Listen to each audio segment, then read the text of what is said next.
स्वागत है। मैं हूं आपके साथ अनुष्का सिंह। खबरों की ओर बढ़ेंगे, लेकिन उससे पहले नजर हेडलाइंस पर।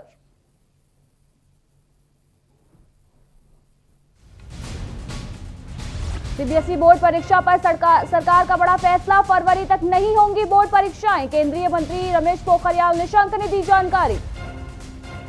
उत्तराखंड विधानसभा का शीतकालीन सत्र, किसान मामले को लेकर गरमाया सदन। विपक्ष का वॉकआउट, सदन एक दिन बढ़ा। आगामी चुनाव को लेकर सियासत गरमाई। 2 साल बाद होने हैं विधानसभा चुनाव। प्रदेश में बढ़ रही आपकी सक्रियता। पानी के साथ क्रीड़ा करती पहाड़ की बेटी नैना अधिकारी ने प्रदेश का नाम किया रोशन। डिस्कवरी चैनल ने दिया बड़ा मौका।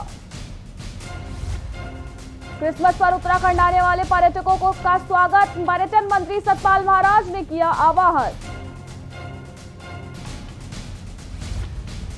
उत्तराखंड में फिलहाल मौसम ने दी राहत। शनिवार से बारिश और बर्फबारी के आसार। मौसम विभाग ने जारी किया अलर्ट। आप देख रहे हैं के न्यूज, खबरों का सारथी। और वहीं बड़ी खबर उत्तराखंड से। देहरादून से इस वक्त की बड़ी खबर, जहां उत्तराखंड विधानसभा का शीतकालीन सत्र शुरू हो चुका है। शीतकालीन सत्र का आज तीसरा दिन है। वहीं सत्र का हंगामेदार शुरुआत हुई है। कांग्रेस विधायकों ने जमकर प्रदर्शन किया है। वहीं पहाड़ी उत्पादों को बढ़ावा देने के लिए प्रदर्शन किया गया है। हाथों में पहाड़ी उत्पाद रखकर कांग्रेस विधायकों ने प्रदर्शन किया। वहीं माल्टा और धान को हाथ में लेकर भी प्रदर्शन किया गया है। तो बड़ी खबर आपको बता रहे हैं देहरादून से, जहां विधानसभा सत्र का आज तीसरा दिन है।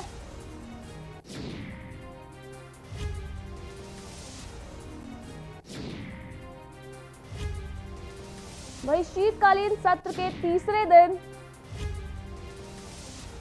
विधायकों ने जमकर हंगामा काटा है।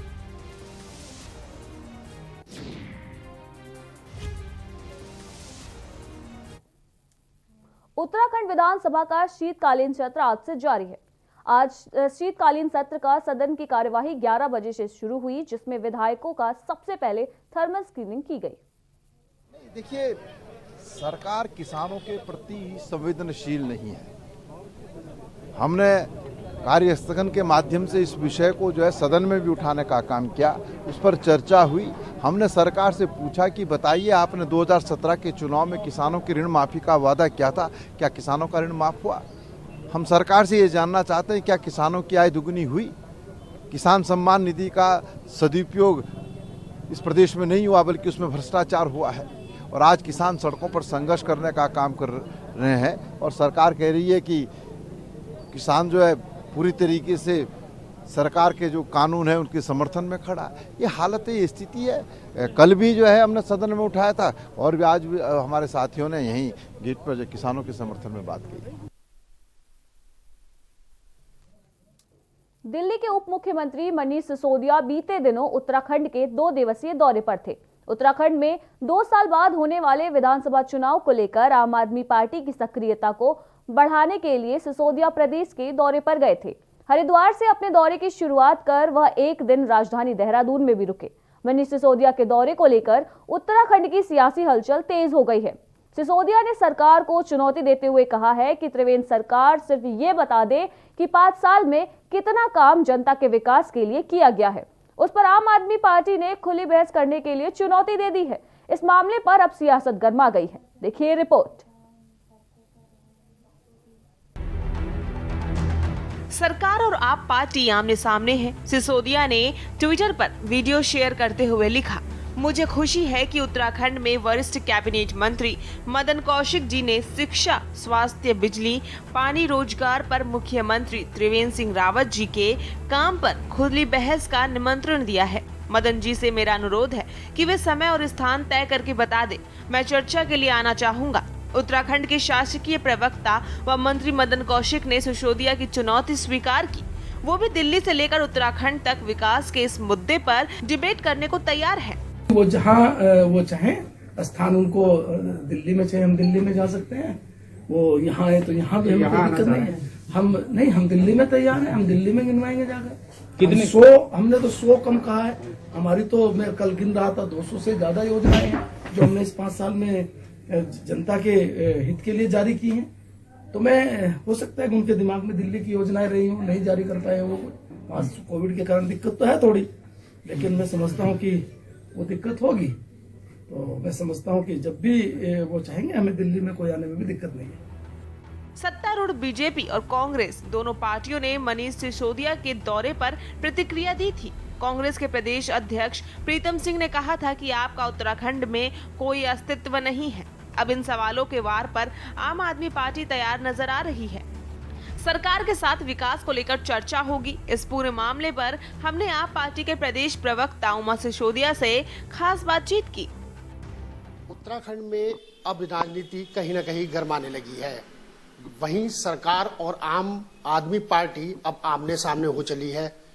वहीं 2 दिवसीय दौरे पे अभी हाल ही में मनीष सिसोदिया के आने के बाद सरकार को चैलेंज किया गया मनीष सिसोदिया के द्वारा कि 5 सालों में TSR सरकार सिर्फ 5 काम जनहित के वो गिनवा दे। उसके लिए हम डिबेट के लिए भी तैयार हैं। वहीं इस डिबेट को लेकर के सरकार के शासकीय प्रवक्ता मदन कौशिक ने स्वीकार किया है कि हम 5 नहीं, कई ऐसे काम हैं जो हम डिबेट के लिए तैयार हैं और हम वो गिनवा सकते हैं। तो इन तमाम चीज़ों को लेकर के आज हमारे साथ स्पेशल हमारे साथ जो गेस्ट हैं वो आम आदमी पार्टी से हैं और आम आदमी पार्टी की उमा सिसोदिया हमारे साथ हैं और पूरे प्रदेश की प्रवक्ता है। और उनसे बात करते हैं कि क्या टाइम पीरियड बनाया है कि किस तरीके से सरकार के सवाल जवाब मनीष सिसोदिया देंगे और लेंगे, किस तरीके का टाइम होगा और किस समय वो डिबेट करी जाएगी। मैम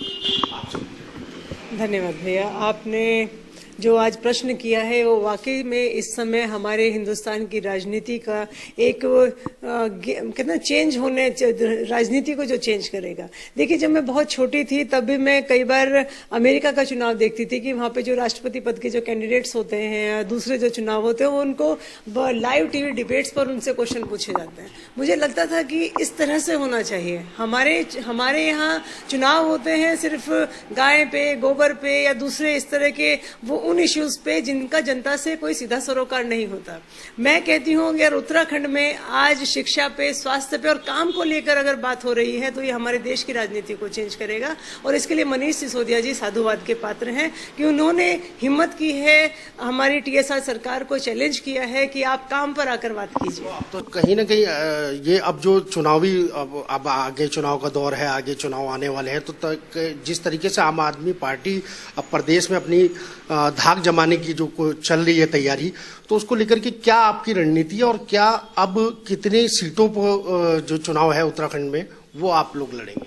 देखिए, उत्तराखंड में हम पूरी 70 सीटों पर चुनाव लड़ेंगे और आप यकीन मानिए कि जो लोग चुनाव लड़ना चाहते हैं धीरे धीरे वो चेहरे सामने आने शुरू हो गए हैं और लोगों ने अपने जो विधानसभा क्षेत्र हैं उनमें उन्होंने कार्य करना शुरू कर दिया है, मेहनत करनी शुरू कर दी है।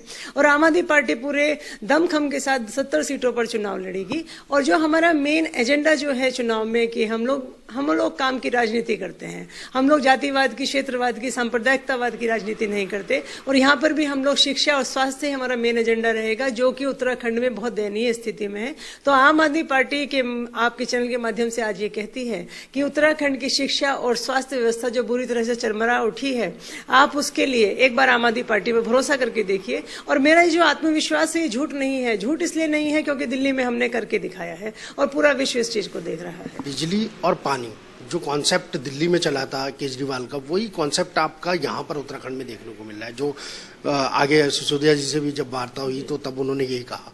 लेकिन क्या बिजली और पानी को हम हटा दें तो कोई ऐसा मोटिव है, कोई प्लेटफॉर्म है जो जिसके ऊपर अब उत्तराखंड की जो राजनीति है, आम पार्टी लड़ने जा रही है जो तो चुनाव में, तो कोई ऐसा ठोस मुद्दा आपको लगता है कि उसको लेकर के भी कुछ है? देखिए, 3 मुद्दे हमारे पास यहाँ पर जो हम प्रखरता के साथ चुनाव में उठाएंगे और अभी भी उठा रहे हैं। मेन है हमारा शिक्षा, स्वास्थ्य और रोजगार। अगर इन तीनों चीजों पर उत्तराखंड में काम हो जाता है तो जो चौथा सबसे बड़ा मुद्दा है पलायन का, वो अपने आप पीछे हो जाएगा, पलायन अपने आप रुक जाएगा। लोग किसी दूसरे शहर में क्यों जाते हैं या किसी बड़े शहर में गांव से निकलकर क्यों जाते हैं? क्योंकि उनको अपने गांव में ना तो अच्छे स्कूल मिलते हैं, ना अच्छे स्वास्थ्य सुविधाएं मिलती हैं, ना गांव या गांव के आसपास उनको रोजगार मिलता है। तो मेन काम इस समय सरकार को इन तीनों चीजों पर काम करने की है। लेकिन यहाँ पर क्या है, सिर्फ लीपापोती होती है, सिर्फ बातें होती हैं, पलायन आयोग बना दिए जाते हैं। वो पलायन आयोग रिपोर्ट्स देते हैं, उन रिपोर्ट्स का क्या होता है, वो कहाँ किस ठंडे बस्ते में डाल दी जाती है, कुछ नहीं है।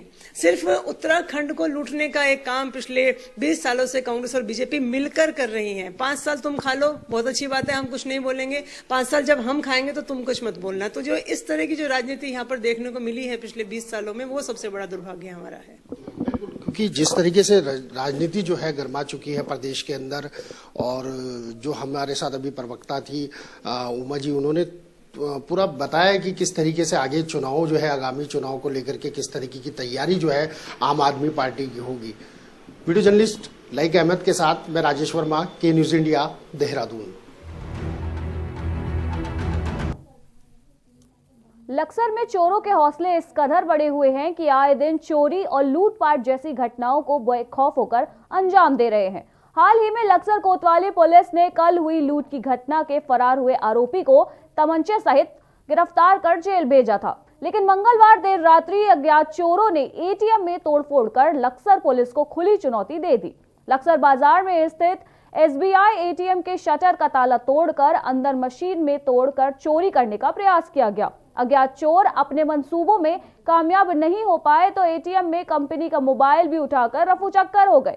गार्ड जब एटीएम पहुंचा तो शटर का ताला टूटा देखा, जिसकी जानकारी गार्ड ने तुरंत बैंक के अधिकारियों को दी।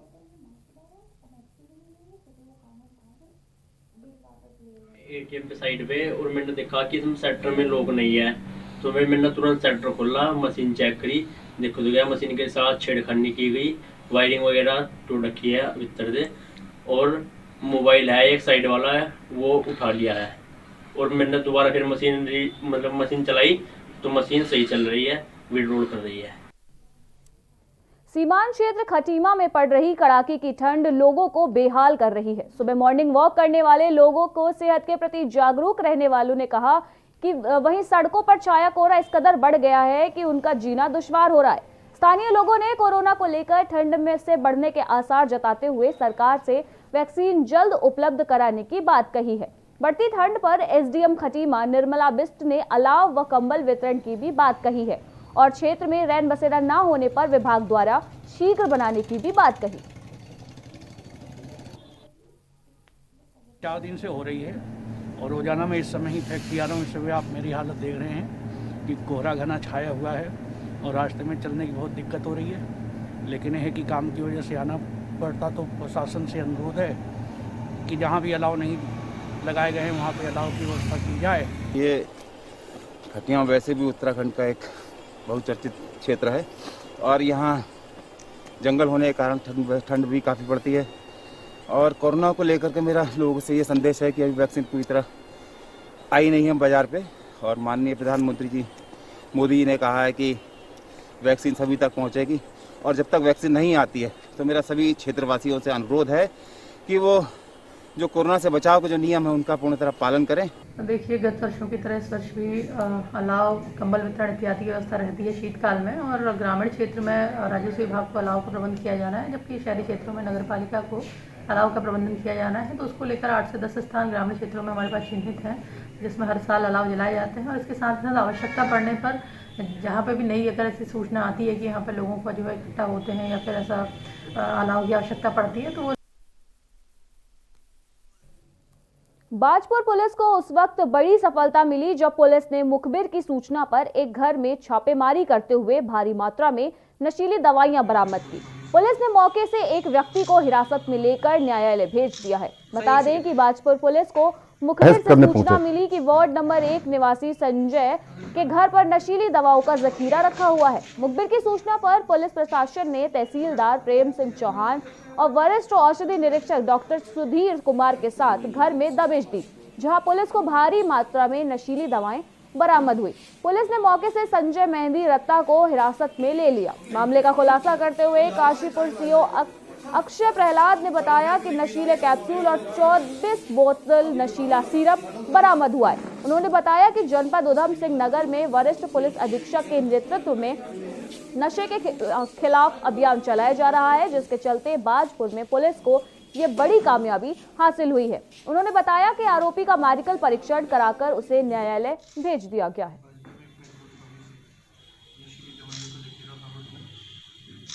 सर एक सेकंड।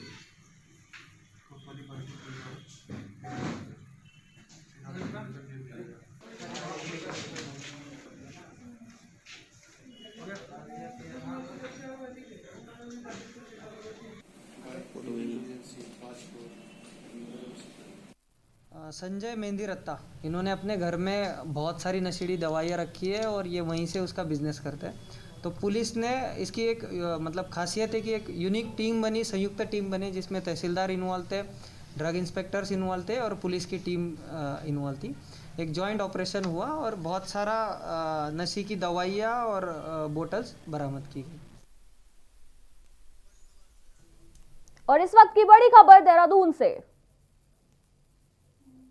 आपको बड़ी खबर बता रहे हैं।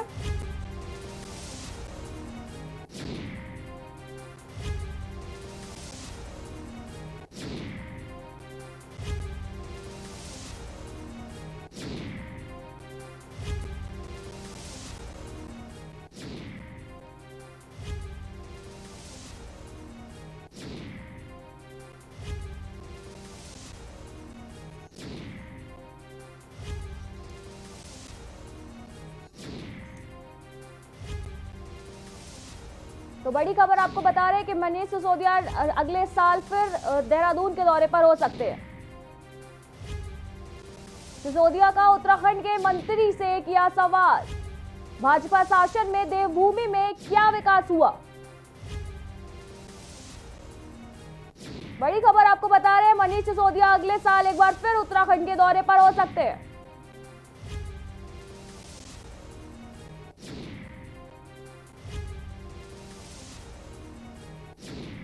वहीं सिसोदिया ने कहा कि मैं उसी दिन देहरादून आऊंगा।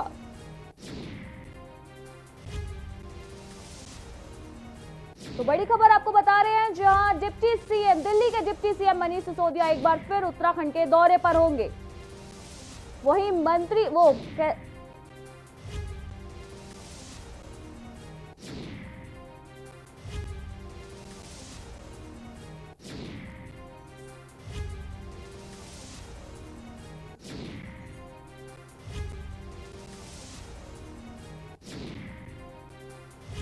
वहीं देहरादून से इस पर तमाम जानकारी देने के लिए हमारे संवाददाता राजेश हमसे जुड़ चुके हैं। जी राजेश, क्या जानकारी है?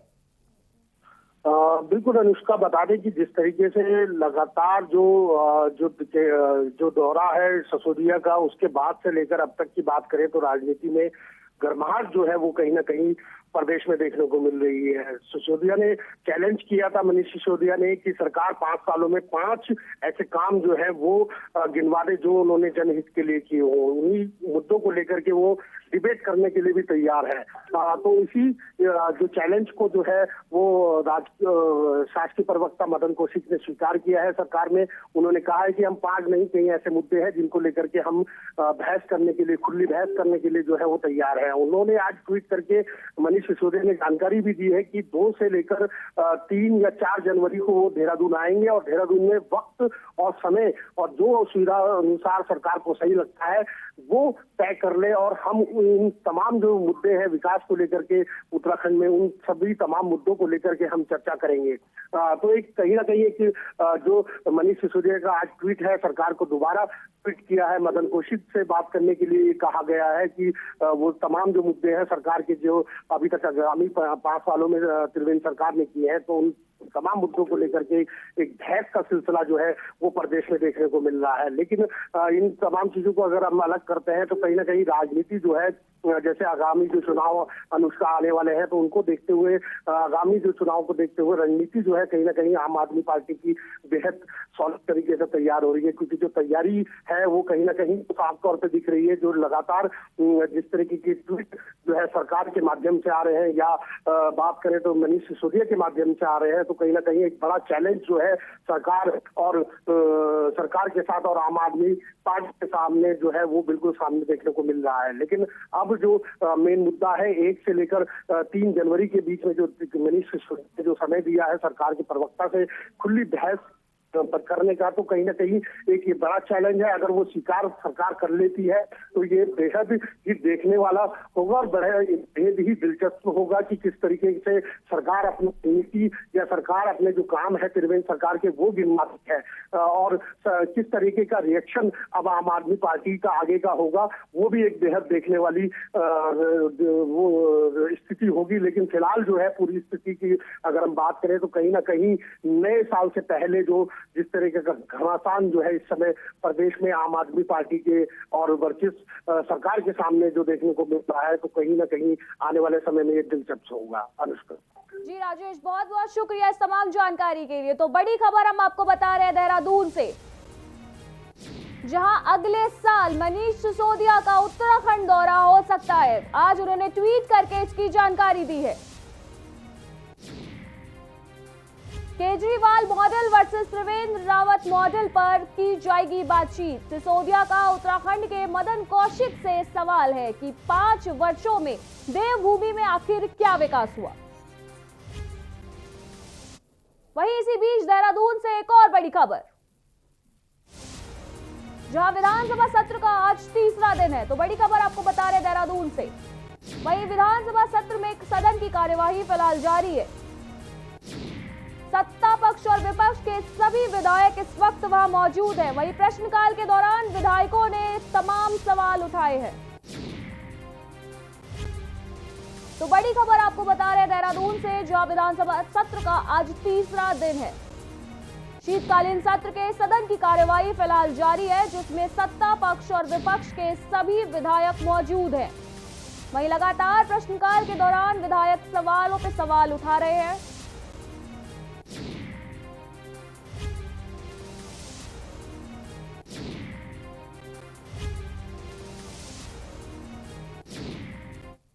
युवाओं को नशे के प्रति जागरूक रहना चाहिए। नशा जीवन को बर्बाद कर देता है। उक्त बात राजकीय औद्योगिकी परीक्षण संस्थान बड़कोट में नेहरू युवा केंद्र उत्तरकाशी द्वारा आयोजित नशा मुक्ति संगोष्ठी में प्रधानाचार्य निरंजन कुसखाल ने कही।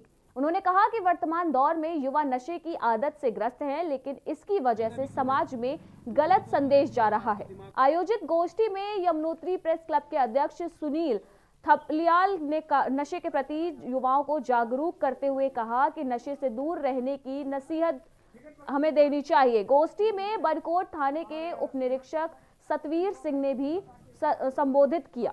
इस अवसर पर नेहरू युवा केंद्र एवं क्षेत्र पंचायत सदस्य शांति टमटा, अमित आर्य, राकेश राणा, अंकित बहुगुणा, ऋषभ कुमार सहित छात्र छात्राएं उपस्थित रहे।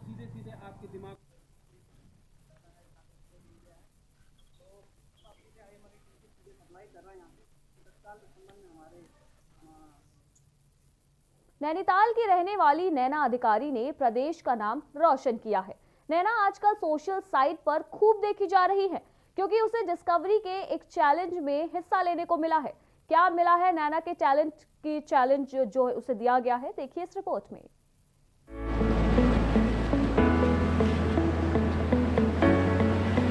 एक बार फिर पहाड़ की बेटी एक नए सफर पर निकली है, जो आपको दिखाएगी उत्तराखंड की एक से एक बढ़कर नदियां। जी हाँ, आपको बता दें कि नैना पिछले 5 वर्षों से उत्तराखंड की सभी छोटी बड़ी नदियों में कयाकिंग कर रही हैं और इस रोमांच यात्रा को अपने गोप्रो कैमरे में कैद भी कर रही हैं। और उसके इस साहसिक कार्य को देखते हुए डिस्कवरी चैनल ने पूरे देश भर से 25 लोगों को ये चैलेंज दिया है। कयाकिंग चैलेंज को गोप्रो कैमरे से कैद करना है, जिसके बाद डिस्कवरी इसे अपने सोशल मीडिया पेज पर लगाएगा और जिसमें सबसे अधिक लाइक मिलेंगे उसे विजेता घोषित किया जाएगा। और इस चैलेंज में 25 लोगों में नैना को भी मौका मिला है और वो वर्तमान में भी कयाकिंग की वीडियो बनाने में मसरूफ है। नैनीताल में उसके पिता विजय अधिकारी बताते हैं कि नैना पर उन्हें गर्व है। बता दें कि नैना ने जल क्रीड़ा में बड़ा मुकाम हासिल किया है। वो देश विदेश में उत्तराखंड का नाम रोशन कर चुकी हैं।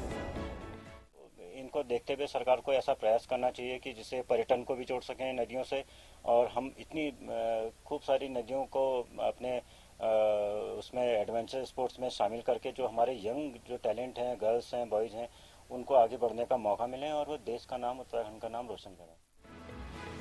बता दें कि वर्ष 2014 में Indian youngest female white water Quaker बन चुकी नैना के साथ इलेक्ट्रॉनिक डिवाइस बनाने वाली कंपनी गोप्रो भी करार किया है। अब कयाकिंग के दौरान कंपनी की डिवाइस से वो वीडियो बनती हैं। इस उपलब्धि को हासिल करने वाली वह पहली भारतीय महिला है। वर्ष 2014 में आयोजित गंगा कयाक फेस्टिवल में बेस्ट डेब्यूट अवार्ड के साथ यंगेस्ट कॉम्पिटिटर अवार्ड भी मलवर रिवर फेस्टिवल में हासिल किया था।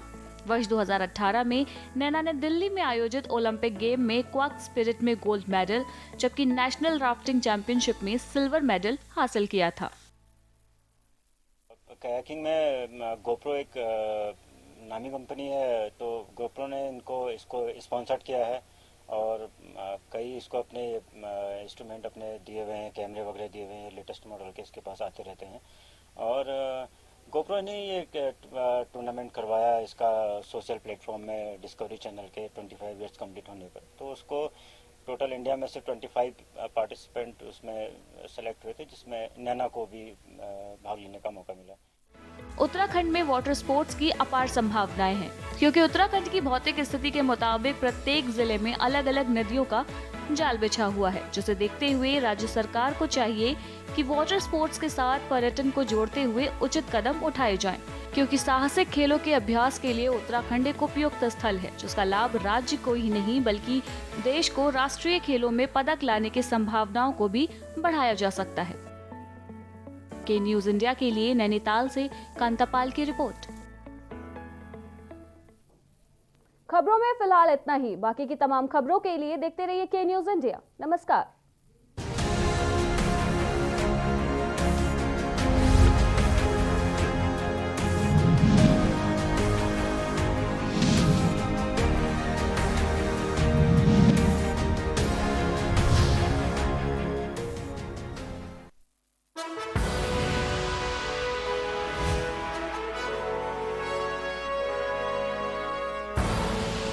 आप देख रहे हैं के न्यूज, खबरों का सारथी। फिट रहना है तो फिटनेस हेल्थ ऑयल ले आओ। You are correct. हाँ, करेक्ट होता है बाबूजी। सही बोले हैं, तो ले आइए फिटनेस हेल्थ ऑयल। खुदी को आजमाया है तो ये अंदाज आया है, खुदी को आजमाया है तो ये अंदाज आया है। तुम में भी मैं हूं, शुद्ध प्लस पान मसाला। कोरोना संकट काल में के न्यूज इंडिया की देशवासियों से अपील है कि हम जाति धर्म को भूलकर कोरोना को हराने में एक साथ खड़े हों, जरूरतमंदों की मदद करें। कोरोना के खिलाफ जंग में हम अपना योगदान दें। हम सब मिलकर लड़ेंगे और मिलकर जीतेंगे। जब आपकी सोच को अंधेरा घेर लेता है और सिस्टम भी मुंह फेर लेता है, जब वादों की परतें खुलने लगती हैं और हारी उम्मीदों का ऊंचा ढेर लगता है, जब सड़क पर एड़ी की रगड़ देखकर अब तक जो भी हुआ सब बेअसर लगता है, तब चिंतन से डगर होगी आसान, मंथन से निकलेगा समाधान। मंथन